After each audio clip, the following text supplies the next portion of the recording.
का किस्सा है। एक गांव में 3 दोस्त रहा करते थे। कहने को तो वो दोस्त थे, लेकिन हकीकत में एक दूसरे के लिए दिल में नफरत रखते थे और जब मौका मिलता एक दूसरे की बुराइयां शुरू कर देते। इन 3 दोस्तों में एक का नाम बिट्टू, दूसरे का नाम सेना और तीसरे का नाम चिट्टू था। कभी सेना बिट्टू के पास जाता और चिट्टू की बुराइयां करता।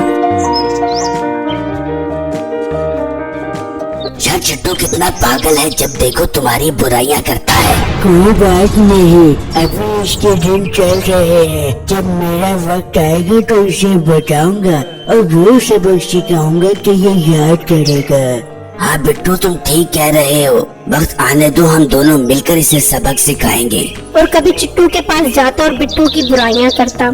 यार मैं अभी बिट्टू के पास से आ रहा हूँ। यार वो तो पागल है, उसे कोई काम नहीं तुम्हारी बुराइयां करने के अलावा। क्यों सेना, क्या हुआ है? यार वो कह रहा था कि चिट्टू चोरी करता है और उसके घर वाले भी उससे बहुत तंग हैं। मेरा तो दिल कर रहा था उसका मुंह तोड़ दूं। इसका काम ही बकवास करना है, तो भोगने दो इसे जितना भोगता है।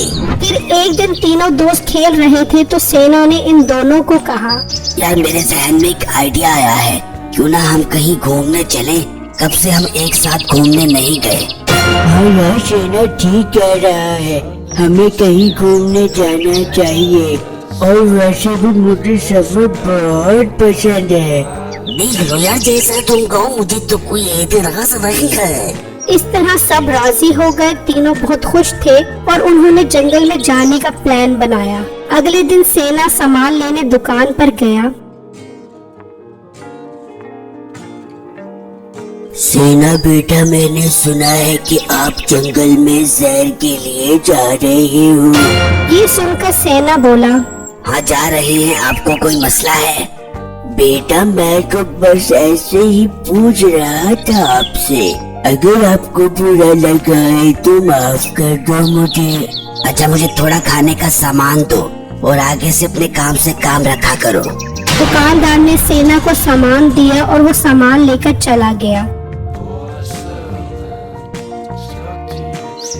अगले दिन तीनों दोस्त जंगल जाने के लिए एक जगह पर इकट्ठे हुए और गाड़ी में बैठकर जंगल की तरफ निकल गए।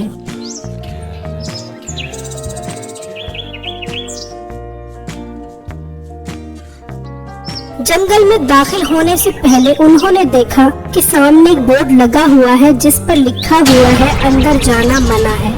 साथ ही एक आदमी की दुकान थी जो खाने का सामान बेचता था। सेना ने इस आदमी से पूछा, अंकल यहाँ बोर्ड लगा हुआ है, हमारी गाड़ी अंदर नहीं जा सकती? हाँ बेटा, आप पैदल अंदर जा सकते हो, लेकिन आपकी गाड़ी अंदर नहीं जा सकती। आप चाहो तो अंदर जा सकते हो, मैं आपकी गाड़ी का ख्याल करूँगा। इन तीनों दोस्तों ने आपस में मशवरा किया और फैसला किया कि हम गाड़ी यही खड़ी करके अंदर जंगल में जाएंगे। फिर उन्होंने दुकानदार से कहा, ठीक है अंकल, हम अंदर जा रहे हैं, आप हमारी गाड़ी की हिफाजत करो, हम शाम तक वापस आ जाएंगे। फिर सेना ने दोनों को कहा, यार मैं गाड़ी में से अपनी बंदूक तो निकाल लूं, हमें अपनी हिफाजत भी तो करनी है ना। ये कहकर सेना ने गाड़ी से बंदूक निकाली और तीनों दोस्त जंगल में चले गए।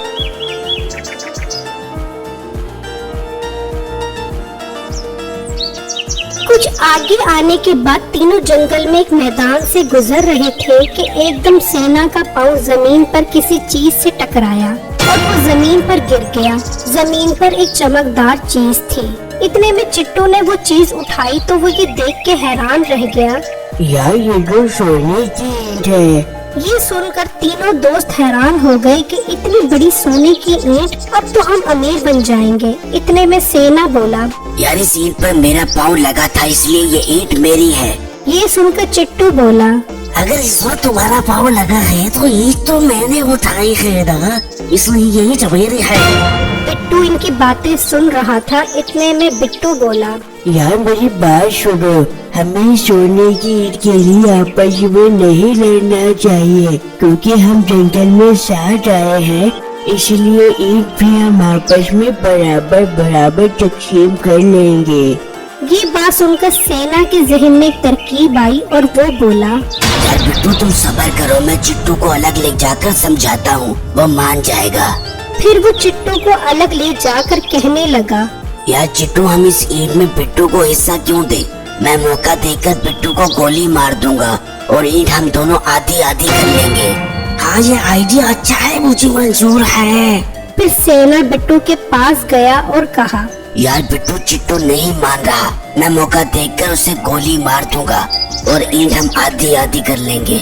हाँ ठीक है, मुझे मंजूर है। बस ठीक है, मसला हल हो गया है। चिट्टू, तुम एक काम करो, अपनी गाड़ी में से खाने का सामान ले आओ। हम खाना खाकर फिर फैसला करते हैं। फिर चिट्टू सोने की ईंट सेना के हाथ में देकर खाना लेने चला गया और सोचने लगा, यार मैं खाने में जहर मिला देता हूँ और वापस आकर जब ये दोनों खाना खाएंगे तो दोनों ही मर जाएंगे और सोने की ईंट मेरी होगी।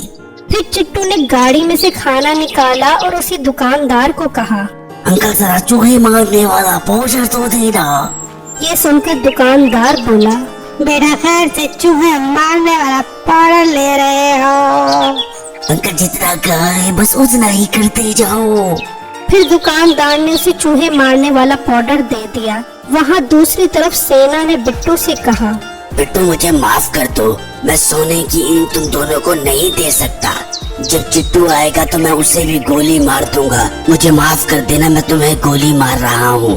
यार सेना, हम बहुत अच्छे दोस्त हैं, तुम मुझे नहीं मार सकते। सॉरी बिट्टू, सोने के लिए मैं कुछ भी कर सकता हूँ। मैं तुम्हें सोने की ईंट के लिए कुर्बान कर रहा हूँ।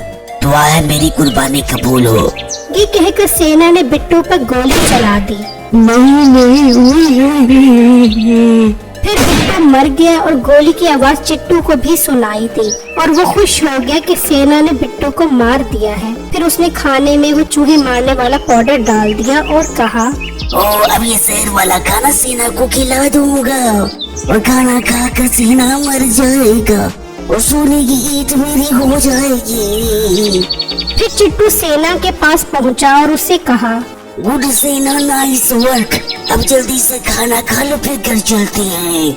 नाइस वर्क के बच्चे, मैं खाना खाता हूँ, पहले तेरा काम तो तमाम कर दूं। तुम क्या कह रहे हो? तुमने तो कहा था कि सोने की आधी करेंगे। हाँ, मैंने जरूर कहा था राधा, ये सोना करेंगे आधा आधा, लेकिन मैं सोने का एक टुकड़ा भी तुझे नहीं दे सकता। चल, मरने के लिए तैयार हो जा। सीधा ऐसा मत करो मेरे भाई मेरे साथ। सॉरी चिट्टू, मुझे अपने दूसरे दोस्त की भी कुर्बानी देना पड़ेगी। मुझे माफ कर देना। दुआ है मेरी दूसरी कुर्बानी भी कबूल हो। ये कहकर सेना ने उसके ऊपर भी गोली चला दी और चिट्टू भी मर गया। फिर सेना ने कहा, अब मैं सुकून से खाना खाता हूँ, फिर ये सोने की ईंट घर ले जाऊंगा और बादशाहों वाली जिंदगी गुजारूंगा। फिर सेना ने वो खाना खाना शुरू कर दिया। मुझे चक्कर क्यों आ रहे हैं? कहीं चिट्टू ने खाने में जहर तो नहीं मिला दिया? चिट्टू, तूने ये ठीक नहीं किया मेरे साथ। फिर सेना भी जमीन पर गिर गया और मर गया। दोस्तों, देखा लालच का अंजाम। ये कहानी सुनने के बाद हमें पता चलता है कि इंसान पैसों के नशे में वो तमाम रिश्ते तोड़ देता है जिसकी हमें इस दुनिया में जरूरत होती है। दौलत के नशे में इंसान की आंखों पर वो पट्टी बंध जाती है जिससे इंसान को अपनी जाती मफाद के अलावा और कुछ नजर नहीं आता।